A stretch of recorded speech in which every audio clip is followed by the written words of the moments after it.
Hello दोस्तों, UPSC के EPFO exam में अकाउंट ऑफिसर, इन्फोर्समेंट ऑफिसर और असिस्टेंट पीएफ कमिश्नर जिसको लेकर आपने फॉर्म भरा हुआ था, उसको लेकर दोस्तों अब ऑफिशियल ही आ चुका है कि एग्ज़ाम 2 जुलाई को है। जैसा कि मैंने बताया भी था कि एग्ज़ाम टेंटेटिव चल भी रहा है। जब फॉर्म्स फर्स्ट डे से आया था उस दिन भी बताया था, और मैं तो 1 साल पहले से भी आप लोगों को बता रहा था कि ये चीज़ें होंगी, इस तरह से होगी और एग्ज़ाम बहुत जल्दी होगा। तो जो भी कहा है सब कुछ धीरे धीरे सब सच होता गया है। तो इसीलिए दोस्तों मैंने टेलीग्राम चैनल पर भी समय समय पर सारे अपडेट मैं देता रहा हूँ।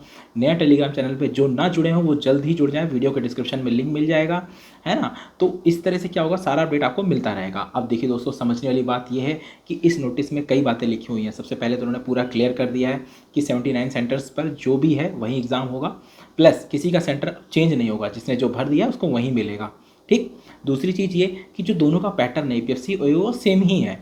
लगभग 300 नंबर का रिटर्न एग्जाम है, 100 नंबर का इंटरव्यू, जिसमें 75-25 का वेटेज है। मतलब समझ रहे हैं। तो आपका जो भी पेपर आएंगे 120 क्वेश्चन आएंगे, वो 120 क्वेश्चन 100 नंबर के नहीं होकर के 300 नंबर का होगा। ठीक है।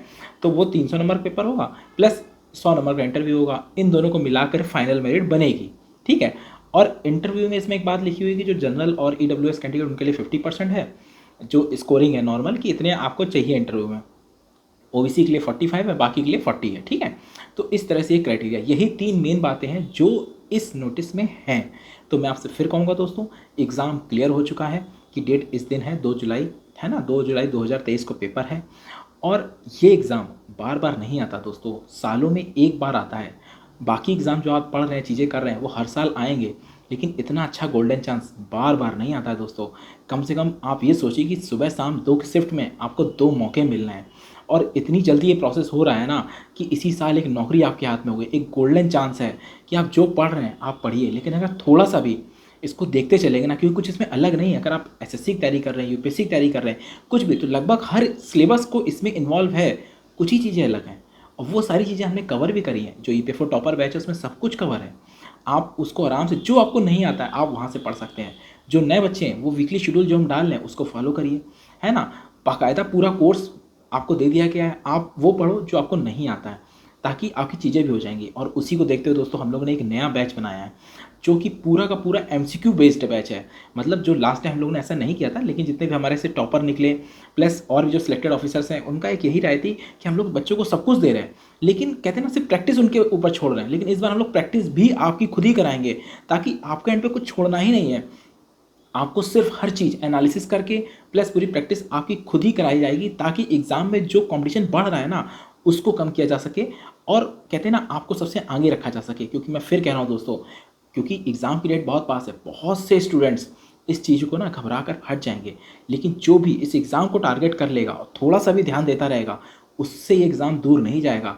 इसीलिए मैं कह रहा हूँ दोस्तों, भले ही अभी 60 दिन हो, जितने भी दिन हो, आप कुल मिलाकर जैसा हम बता रहे हैं बिफोर टॉपर बैच में, जो नहीं आता वो चीज़ें पढ़ लो, लेबर लॉ, अकाउंट्स, है ना। बाकी चीज़ों को देख लो, मैंने मैथ, रीजनिंग, इंग्लिश में भी बता दिया कि ये चैप्टर इंपॉर्टेंट है। उस चैप्टर से बीच बीच सवाल खाली लगा लो, बहुत ज़्यादा टफ नहीं आएगा, लेकिन नॉर्मल क्वेश्चन आएंगे। लेकिन बस ये होगा कि आपको पढ़ा होना चाहिए सब कुछ, ज़्यादा डीप में नहीं जाते हैं इसमें, लेकिन हाँ ओवरऑल आपको नॉलेज सब होनी चाहिए। जैसे मैंने पूरा एनालिसिस डाला, टेलीग्राम चैनल में पढ़ा भी हुआ है, प्लस वीडियो में भी मैंने बताया किस साल किस सब्जेक्ट से कितने क्वेश्चंस आए हैं, तो आप वहाँ टेलीग्राम से भी ले सकते हैं। प्लस जैसा हम एनालिसिस बता रहे हैं आप फॉलो करते जाइए वीकली शेड्यूल में। जैसे मैंने टेस्ट का चालू कर दिया है कि हर 3 दिन में आपको टारगेट दे रहा हूँ कि टेस्ट कौन से आपको देने हैं, तो आप वो जाके दीजिए। वो मैं इसलिए कह रहा हूँ क्योंकि मुझे पता है कि क्वेश्चन यहाँ सेक्शन से आते हैं, तो एक बार आप मेरे कहने पर ही आप खाली टेस्ट देंगे ना, तो कहीं ना कहीं आप उस चीज़ को पढ़ लेंगे।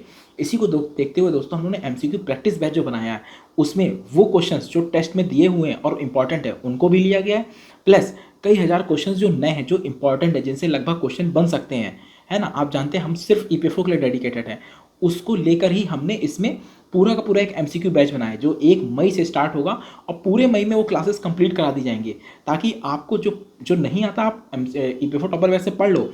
बाकी आप सिर्फ प्रैक्टिस करनी है तो आप इससे आराम से प्रैक्टिस कर सकते हो। आप वीडियो चला के आप समझते जाओ, प्रैक्टिस करते हो, ताकि आपको कई हज़ार क्वेश्चंस, कहते हैं ना लगभग 21,000 के आसपास हम पूरी प्रैक्टिस कराएंगे, और पूरे मई भर ये प्रैक्टिस होगी। फिर आपके पास क्लासेस रिकॉर्डेड रहेंगे, आप जितनी बार चाहें उतनी बार देख सकते हैं।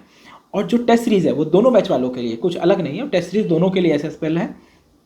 और जो लोग कह रहे थे ना टेस्ट सीरीज अलग से चाहिए, तो हमने कहा नहीं, आपको प्रैक्टिस भी कराएंगे, क्योंकि हमें पता है कि एग्ज़ाम की डिमांड यही है कि एमसीक्यू जितना आपने लगाया हो, प्लस एमसीक्यू लगाने के साथ साथ बच्चे जो गलती कर रहे थे वो प्रैक्टिस ही कर रहे थे, और प्रैक्टिस इस बार हम आपके भरोसे नहीं छोड़ रहे हैं, वो भी हम खुद ही कराएंगे, ताकि आपकी कोई कसर कहीं ना रह जाए। क्योंकि हम जानते हैं दोस्तों कि जो सिलेक्टेड होते हैं ना, उनको पता है कि जिसने जितनी ज़्यादा प्रैक्टिस करी है एमसीक्यूज़ की, अच्छे अच्छे क्वेश्चंस की, वही हम आपको कराएंगे। तो दोस्तों जितनी जल्दी हो सकता है जुड़िए, पढ़ाई करिए। और मैं फिर कह रहा हूँ दोस्तों, ये जो गोल्डन चांस है ना, बार बार नहीं आता, सालों में एक बार ऐसा फॉर्म आता है, फिर ये निकल जाएगा तो 3-4 साल कुछ नहीं होगा। कब आएगा ये किसी को नहीं पता, है ना। और कम से कम ये है कि बाकी एग्ज़ाम तो रेगुलर आ रहे हैं, लेकिन अगर थोड़ा सा भी इसको ध्यान दे लेंगे ना, तो ये एग्ज़ाम कोई बहुत टफ नहीं है। आप 2021 का पेपर उठा के देखिए कि नॉर्मल पेपर था, लेकिन निकला उसी का जिसने सब थोड़ा थोड़ा पढ़ रखा था। इसलिए दोस्तों जैसा मैं कह रहा हूँ, पढ़ते चलो। और टेलीग्राम चैनल का लिंक वीडियो के डिस्क्रिप्शन में है, उसमें जुड़ जाइए। सारे अपडेट मैं आपको वहाँ देता रहता हूँ, ताकि प्रॉपर आपको सब अवेयर रहें। ठीक है दोस्तों, फिर मिलते हैं। Best of